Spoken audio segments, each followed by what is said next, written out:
Yo, what up big cats, MyEscape20 here, and today guys, what I have for you here today is a Borderlands 2 DLC complete guide video, and what I'll be showing you guys here today is all of the DLC, some footage from it, and some pros and cons of it as well. I'm also at the bottom right corner that you guys are going to see, you're going to see a layout of all the boss fights for that DLC. Now, you won't be seeing the Invincibles because those are not part of the main storyline, and they're not necessary to beat to move on with the story, so I do have those on my channel if you want to look those up.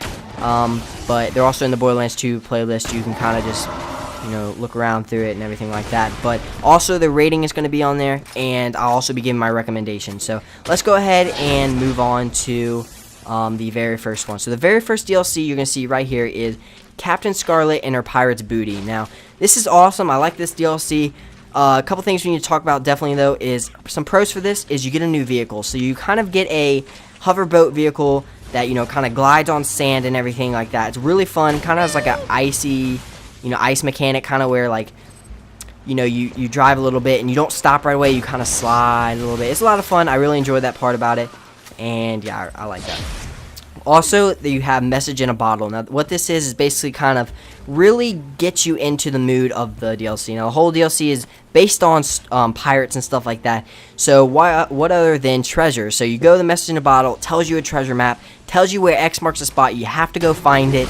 When you find it, you dig up the treasure and you get some great stuff. So, that's really awesome, and I really enjoyed that about that DLC.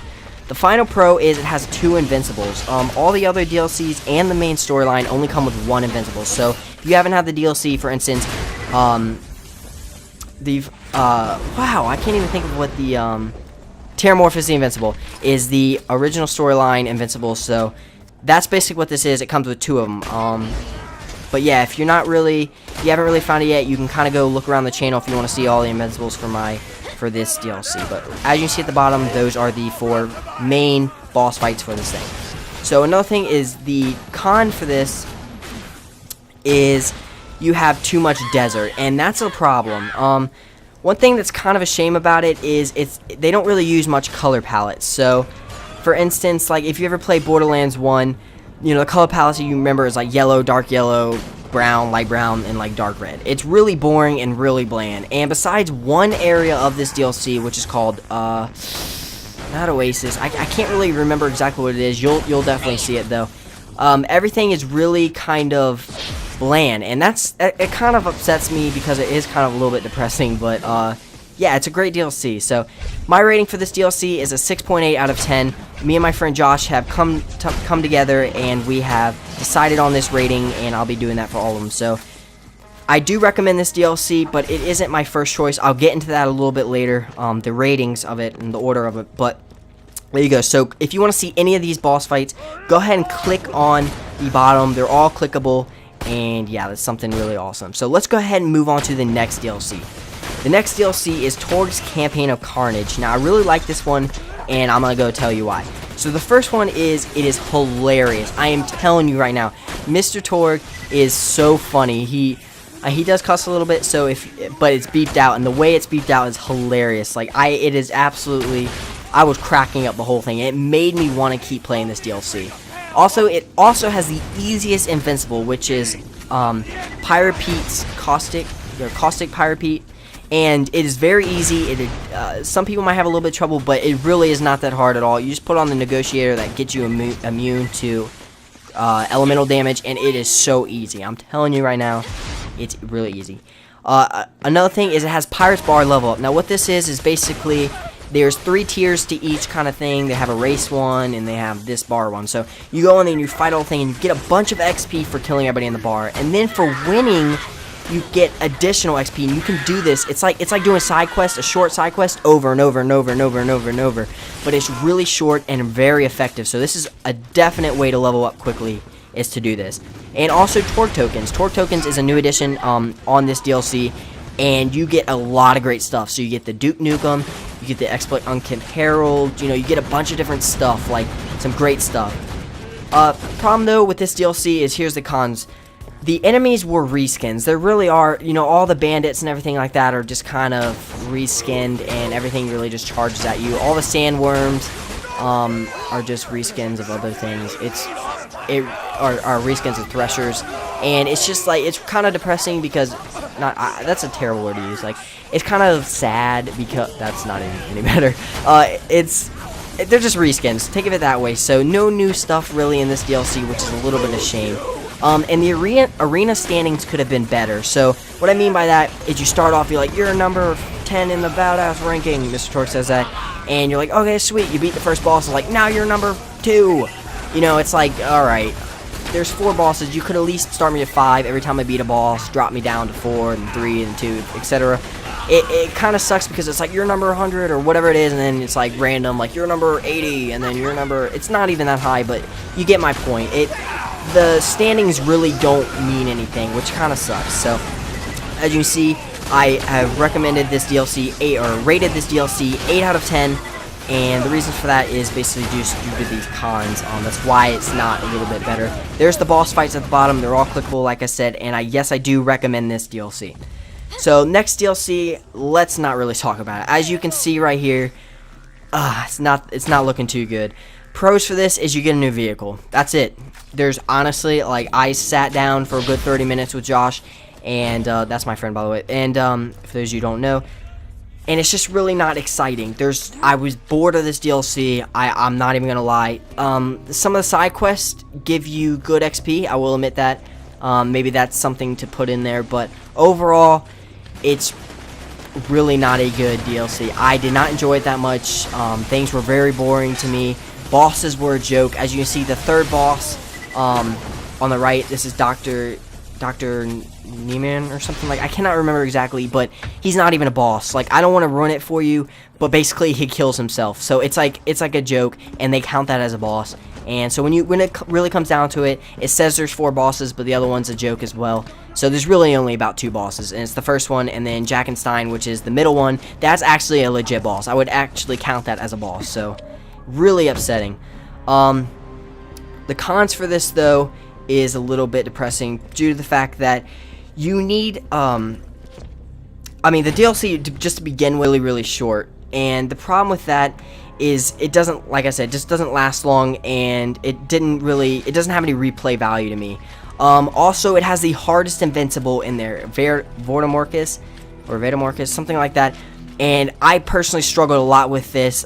First of all, it comes with a huge shield, and then it transfers its shield to somebody else, and it's ridiculous. It's so hard to kill, and I extremely struggled with this one. Now, a lot of people I've seen on YouTube beat it. I have beaten it, but it was like a last second thing where as I'm going down, shoot the last bullet, and it was ridiculous. So yeah. Next thing is the bosses were very easy. Like I said, that's a con. They're really a joke. And level 30 is required. Now, on the next Invincible, as you're going to see, also level 30 is required, but it makes sense. I'm going to explain to this. There is no storyline or tie, that's not really a word, tie into this DLC besides the characters. Nothing really reflects off this DLC, so there's no point for you to be level 30. It's really unnecessary, and it really holds a lot of people back. It makes you beat the game first before you beat it. And I understand that because it is DLC, but all the other ones, you can play at level 15. And so that's really, really upsetting. The rating is this for 4 out of 10. And I do not recommend this DLC at all. So I feel very strongly about this DLC. I definitely do not recommend this DLC. Let's go on to our final DLC, which is Tiny Tina's Assault on Dragon's Keep. Now, this is by far, and I mean by far, the best DLC that personally, I think that Borderlands 1 and Borderlands 2 combined came together and made. This is amazing. This is a great DLC. It is so much fun. It is awesome, okay? Let's go ahead and get to the pros. It is a great storyline. Definitely a great storyline. It keeps you going, keeps you wanting to hear more. It is awesome. You get great weapons from this DLC. You know, Butt Stallion poops out weapons. That's the unicorn. And Mad Moxxi gives you some great stuff. You get the Grog Nozzle, which is a pistol that slags and regenerates your health. It is amazing. There's brand new enemies, so skeletons, dragons, mages, regular spiders, which are kind of a reskin. Let's see, I can't think of them on the top of my head, but they were awesome. Golems, dwarves, knights, everything is awesome. Kind of a Dungeons & Dragons theme. And you also have raid bosses. Now, raid bosses are like these 4 little not really little, but 4 dragons that come and circle around, and each is an element, and you get, that is how you iridium farm. If you haven't seen my iridium farm video, definitely go to my channel, look it up. It is amazing. You get about 80 to, it's like 70 or 60 to 80 iridium per battle or whatever. It's awesome. It's definitely the best way to iridium gain, and I highly recommend this DLC. The cons for this is you have to know the backstory, and you do have to be level 30, and the problem with this is for those people that just join lobbies just to XP grind and then want to hop in this DLC is based on what happens. I don't want to run it, but this DLC is based on what happens in the storyline. So if you recall from the storyline, Roland dies. This DLC really reflects on Roland dying, if that makes sense. It really brings him in, and it's a lot of fun. So if you don't know the storyline, this is not going to mean as much to you. Doesn't mean it's not a bad DLC, just means it won't mean as much to you. So as you can see right now, I made it rated a 9 out of 10, and I don't ever rate anything 10 out of 10, so it's nothing can be perfect. I believe that, you know, anything can improve a little bit. But as you see right there, I kind of had to make them a little bit smaller to fit them all. Those are the boss fights. There's 6 of them, and those are main storyline boss fights. So it's awesome, and I really recommend that. So let's go ahead and go to the order. So here it is right here. The order of the DLC I would recommend is Tiny Tina's DLC is the very first one. That's definitely the one you want to buy. Next one is Torx Campaign and Carnage. Yeah, definitely get that one. Third one is Pirate's Booty. And the 4th one is Big Game Hunt. So go ahead. I do recommend the Season Pass if you're going to pick it up. 3 out of 4, I definitely recommend it. And you get the 4th one free. And follow me on Twitch right here. Twitch.tv/myescape20. And also follow me on Twitter at myescape20. So thanks guys for watching. I really appreciate it. And I'll see you guys next time. Alright, peace.